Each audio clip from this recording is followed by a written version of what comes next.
Smith Show starts right now.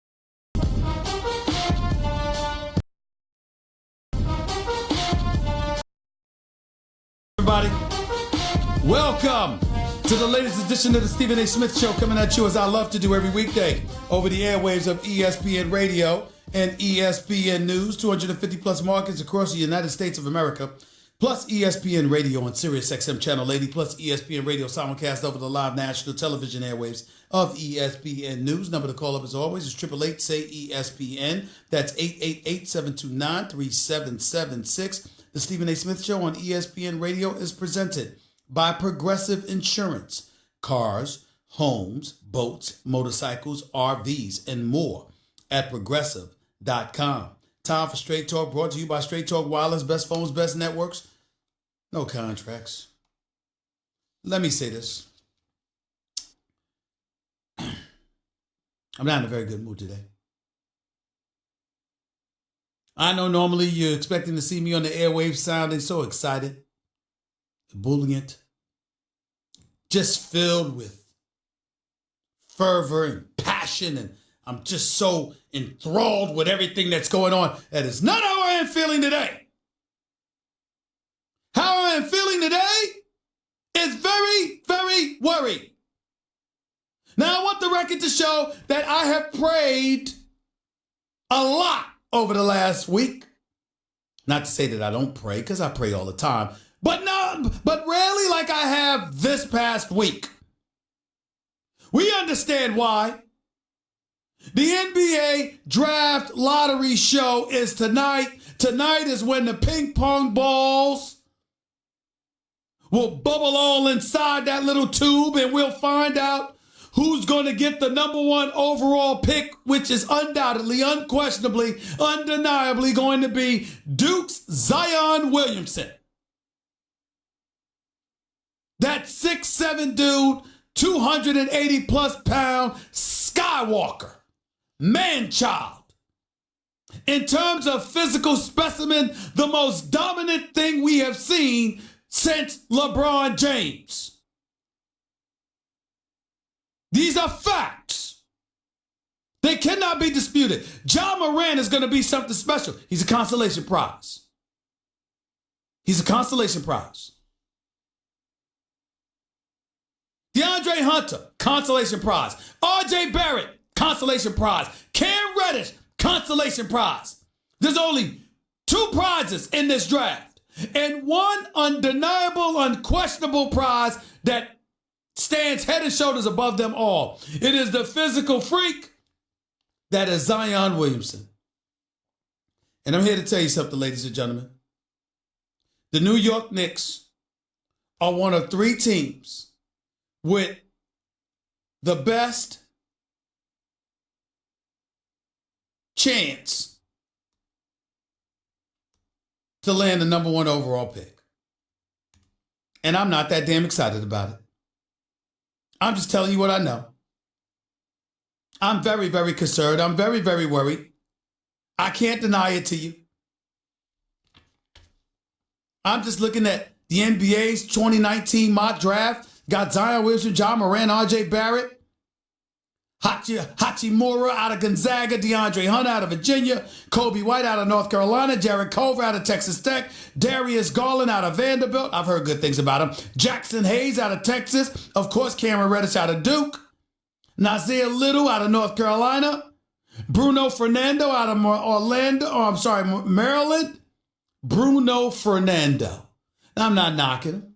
I'm quite sure the brother can play. Didn't see much of Maryland this year, but if I'm in the NBA and I'm drafting somebody named Bruno, I'm already at a loss.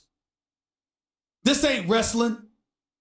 Bruno San Martino, somebody. Bruno, he better be good with a name like that. Let me say this to you. Why should I believe? I know that everybody wants me to be just the bastion of hope. But why should I be? These are the New York Knicks we're talking about here.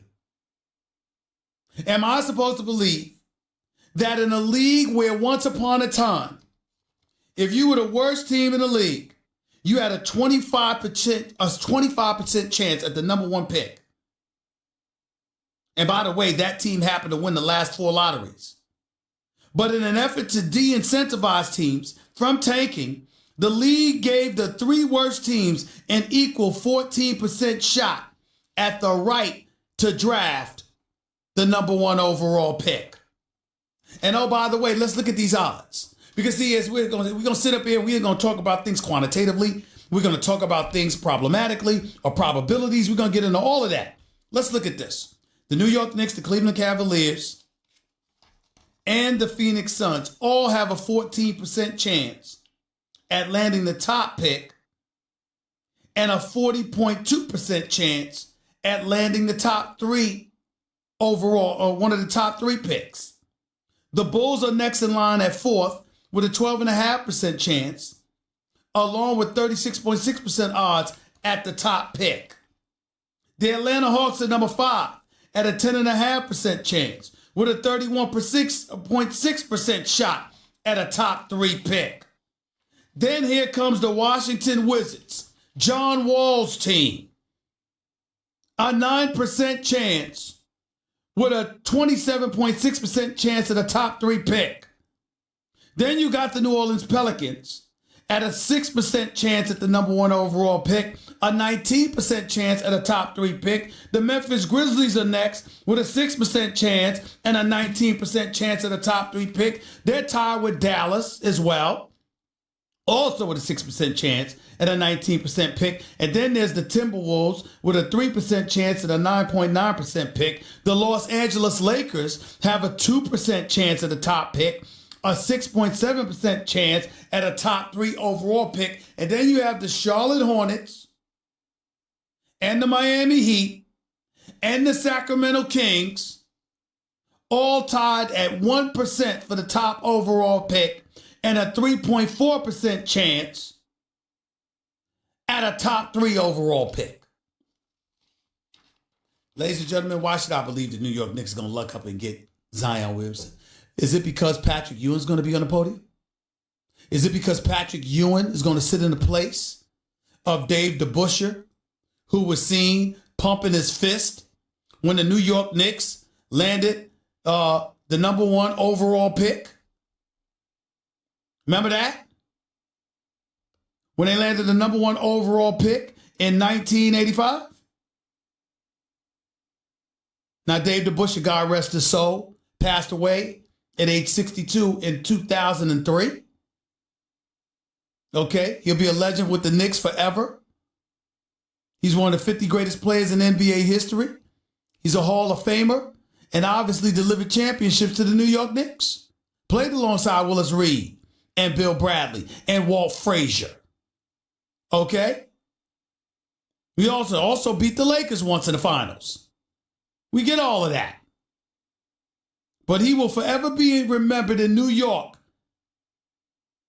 when he was the one on the podium, because he was the director of basketball operations for the Knicks during the 80s when they drafted Patrick Ewing first overall in 1985. And Dave DeBusschere was the one when it was announced that the Knicks would have the number 1 overall pick for that center out of Georgetown. He just pumped it, almost jumped out of his chair and pumped his fist. Ladies and gentlemen, Patrick Ewing is a great, great player. Patrick Ewing, excuse me, is somebody that is absolutely positively special. I love Patrick Ewing. Forever a Knick. Career 21 point per game scorer. Inducted into the Hall of Fame in 2008. Was a fabulous player. We'll always love Patrick Ewing. Patrick Ewing never delivered me a championship. Why should I believe he's going to deliver me ping pong balls that's going to give me the number 1 overall pick? Somebody's got to say it. Why am I to believe that he's going to be able to deliver me ping pong balls when he couldn't deliver me a championship? Albeit because I would love to say it was because Jordan was standing in his way. But remember, so was Akeem Olajuwon. He had 2 years while Jordan was gone. Didn't happen. One, they lost to Houston in Game 7, courtesy of John Starks' 2 for 18 performance. But Olajuwon, Akeem the Dream, was something special against Patrick Ewing. And then we know what happened the next year with the finger roll against Indiana that bounced out. So let's be very, very clear. Let's be very, very clear. I love Patrick Ewing. But if this is an effort to believe that the spirit of Dave DeBusschere and that experience from 1985 is going to descend upon the Knicks organization now, I'm sorry, I'm not buying it. And I'll gladly admit that I'm wrong. Because I love Patrick Ewing. And I love the Knicks. I mean, but what am I supposed to believe? I mean, what is next? You're going to tell me that James Dolan is going to sit up there and just descend his grace upon us? Am I supposed to believe this? Huh? I mean, this is look, man. I am suffering. It's hard to take. How many years? I'm talking to you as listeners of this radio show, as a native New Yorker, but I gotta admit, Jonathan, I gotta admit, John Winthrop, I'm talking to God himself. I need prayer. I need my prayers answered for just once. Please, please, please. Just one time when it comes to these Knicks. Last time the New York Knicks won a championship, I was 5 years old. Ladies and gentlemen, I'm 51. I was 5. I was 5. I was 5 years old. Do you understand the magnitude of my drama? And damn it, I'm not just talking about myself. I'm talking about New York Knicks fans everywhere. We have suffered. We have suffered. And I understand everybody's not a Christian. You got Muslims out there. You got Jewish folks out there. You got Catholics out there. You might have Buddhists out there, for crying out loud. Everybody pray. If you're a Knicks fan, it is time to come together and get on our collective knees and point to a source higher than ourselves and say, my goodness, for one time, good Lord, please, please, please, let us get the number 1 overall pick, because the Knicks need something. Because if this doesn't happen, you know what's next, right? We're left. Because let me tell you something. Let me stop that. Let me stop. Let me reel in myself emotionally. I'm trying to be cool. It's just hard. I'm tired of suffering. I'm tired of suffering. I tell you something.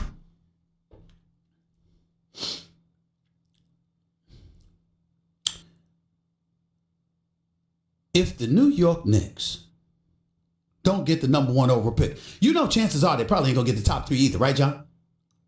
One or two things are gonna happen. Either the New York Knicks end up with the top 2 pick, and we're sitting there waiting, like salivating at the mouth for that one dramatic moment, okay?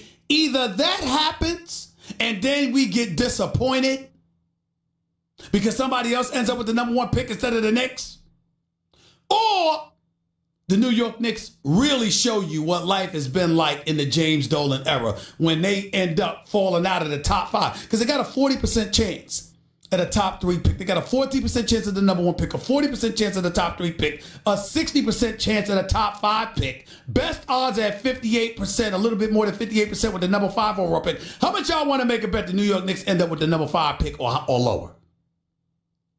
Just to torture us. 5 is the lowest, I'm sorry. How much you want to make a bet that the New York Knicks, because they ain't going to go lower than 5. How much you want to make a bet that the New York Knicks end up with the 5th overall pick? This is what I'm praying won't happen. And I'm trying not to speak it to existence, but I'm trying to be honest with my listeners. And see, for me, I want Zion Williamson in one of 2 places. I want him in New York or I want him in LA with LeBron. Because I love the Staples Center. I love LA. And that 2% chance that the Lakers have of getting the number 1 overall pick, man, go for it. Get it.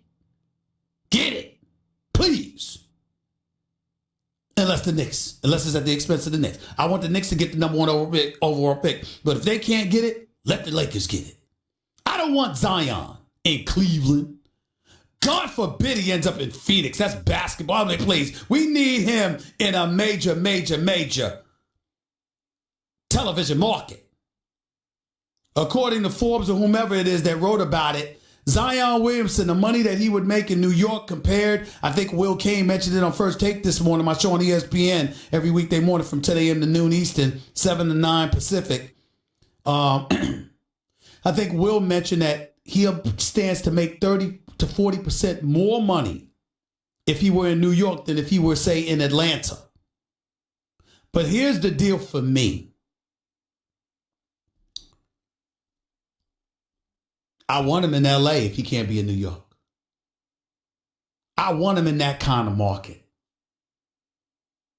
I want to see Zion Williamson on television. And I'm not talking about SportsCenter, highlights.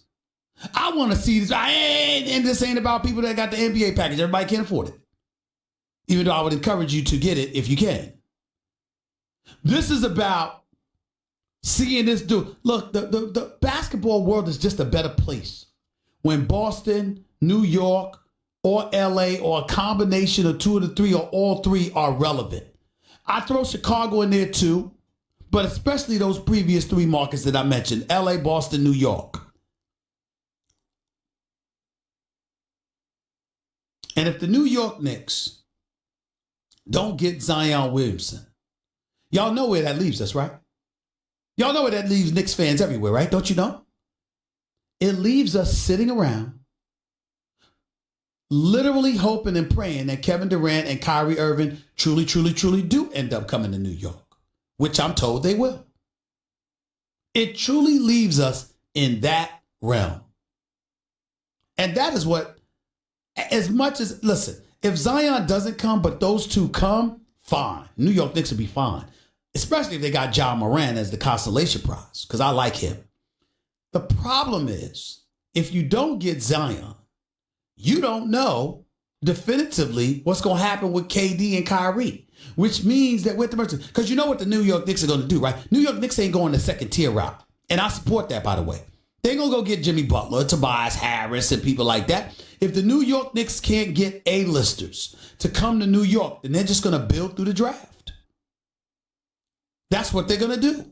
And they're going to stay the course. And they've gotten okay. Steve Mills, Scott Perry, and those boys, they've gotten okay from James Dolan to do that.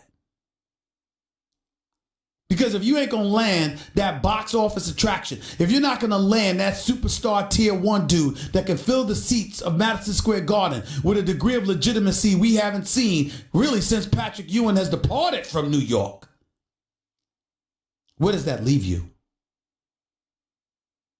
Where does that leave you? That's what we're talking about here. And if you're the Lakers, let me tell you something right now. I'll tell you what would be very interesting. First of all, Zion Williamson is a no-brainer. And to me, Zion Williamson is an elevated version of Julius Randle, who the Lakers should not have lost. But having said that, I would like to say this. If the Lakers end up with Ja Morant, you know what I love about that? What you going to do with Lonzo? Because all of this noise about Lonzo, how much you want to make a bet the Lakers push him out the door the second they get the number 2 overall pick, you know it's going to be Ja Morant. And if they get Ja Morant, you think they're going to prioritize keeping Lonzo after that? So it's a whole bunch of interesting storylines potentially that are going to be out there. And I can't wait to discuss them. 888-SAY-ESPN. It's 888-729-3776. I am praying. Ladies and gentlemen, this show is nationwide. But damn it, I'm a native New Yorker. And I'm a diehard Knicks fan. And I've died hard on many occasions. Might as well call me Stephen Cat Smith.